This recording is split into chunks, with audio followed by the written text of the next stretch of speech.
ఛత్తీస్గఢ్లోని సుక్మా జిల్లాలో జరిగిన భారీ ఎన్కౌంటర్కి సంబంధించినటువంటి బ్రేకింగ్ న్యూస్ ఒక వార్తగా మనం చూస్తున్నాం. ఛత్తీస్గఢ్లోని సుక్మా జిల్లాలో భారీ ఎన్కౌంటర్ జరిగింది. గోంగుండా అటవీ ప్రాంతంలో జరిగిన ఎదురుకాల్పుల్లో మొత్తం 17 మంది మావోయిస్టులు మృతి చెందగా 2 జవాన్లకు తీవ్రంగా గాయాలయ్యాయి. భద్రతా బలగాలు కూంబింగ్ నిర్వహిస్తుండగా మావోయిస్టులు కాల్పులకు తెగబడ్డారు. దీంతో భద్రతా బలగాలు ధీటుగా బదులిచ్చాయి.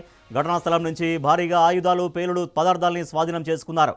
AK-47 రైఫిల్స్, 303 రైఫిల్స్, రాకెట్ లాంచర్లు, BGL లాంచర్లు దొరికాయి. మృతుల్లో స్పెషల్ జోనల్ కమిటీ సభ్యుడు జగదీష్ అలియాస్ బదూరా ఉన్నట్టు తెలుస్తోంది.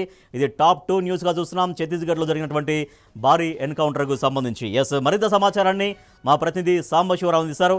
సాంబశివరావు, చాలా పెద్ద ఎన్కౌంటర్ జరిగింది ఛత్తీస్గఢ్లోని సుక్మా జిల్లాలో. మొత్తం 17 మంది మావోయిస్టులు చనిపోయారని, అంటే పూర్తిగా అందరినీ గుర్తించారా? ఎవరెవరని గుర్తించారా? ఏం చెప్తున్నారు?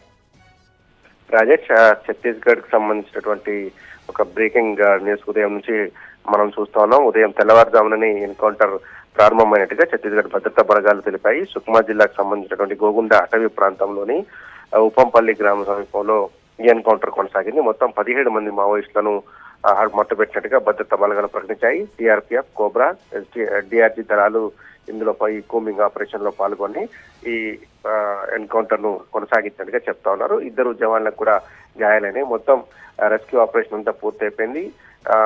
ఎన్కౌంటర్ ముగిసిన తర్వాత మృతదేహాలను స్వాధీనం చేసుకున్న భద్రతా బలగాలు వాటిని సుకుమా హెడ్ క్వార్టర్ తరలించేటువంటి కార్యక్రమం కూడా శ్రీకారం చుట్టి ముందుకు తీసుకెళ్లిపోతున్నటువంటి పరిస్థితులు ఉన్నాయి.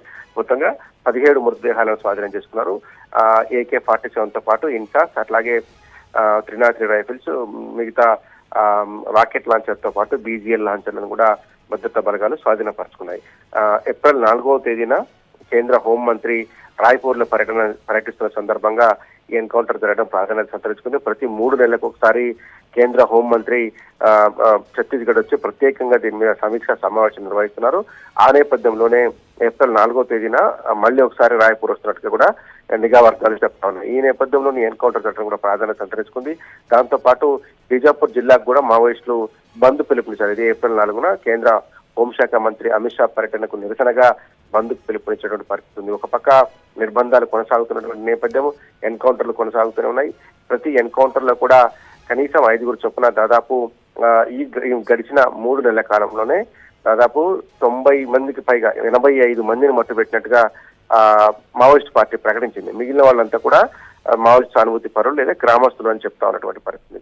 ఇప్పుడు మనకు ఉన్నటువంటి సమాచారం ఏంటంటే లాస్ట్ 100 days లో 100 రోజులుగా 125 మందిని మావోయిస్టులను హతమార్చుతూ భద్రతా బలగాలు చెప్తున్నాయి. 100 రోజుల్లోనే 120 మందిని ఏరివేత చేసినట్టుగా చెప్తా ఉన్నారు. మరోపక్క లాస్ట్ ఇయర్ కూడా ఇదే తరహాలో దాదాపు 285 మంది మావోయిస్టులను హతమార్చినట్టుగా భద్రతా బలగాలు ప్రకటించాయి. అంటే గడిచిన 15 నెలల కాలంలో ఈ 3 నెలలు, అవి 12 నెలలు కలుపుకుంటే దాదాపుగా 400 నుంచి 400 పైచిలకు మంది మావోయిస్టులను అంతమొందించిగా భద్రతా బలగాలు చెప్తున్నాయి. రాబోయే 2026 31 మార్చి నాటికి మావోయిస్టు రహిత ఛత్తీస్గఢ్ చూడడంలో భాగంగా ఈ కార్యక్రమాలు చేస్తున్నట్టుగా భద్రతా బలగాలు కేంద్ర హోంశాఖ చెప్తోంది. హోరాహోరీ కాల్పులలోని పచ్చగా ఉండాల్సినటువంటి అటవీ ప్రాంతం కూడా రక్తసిక్తమవుతుంది. కాల్పుల మోత దద్దరిల్లుతుంది. ఒక అమాయక గిరిజనులు ఇబ్బంది పడుతూనే ఉన్నారు. వరుసగా ఎన్కౌంటర్లు కొనసాగడం మావోయిస్ట్ పార్టీకి ఒక పెద్ద ఎదురు దెబ్బగా చెప్పొచ్చు. Right, thank you Sambasivarao. అది టాప్ న్యూస్ 2కు సంబంధించిన వివరాలు, బ్రేకింగ్ న్యూస్ మనం చూసాం. టాప్ 2లో చూస్తున్నటువంటి న్యూస్, ఛత్తీస్గఢ్లో సుక్మా జిల్లాలో భారీ ఎన్కౌంటర్ జరిగింది. దాదాపుగా 17 మంది మావోయిస్టులు మృతి చెందారు. 2 జవాన్లు తీవ్రంగా గాయపడ్డారు.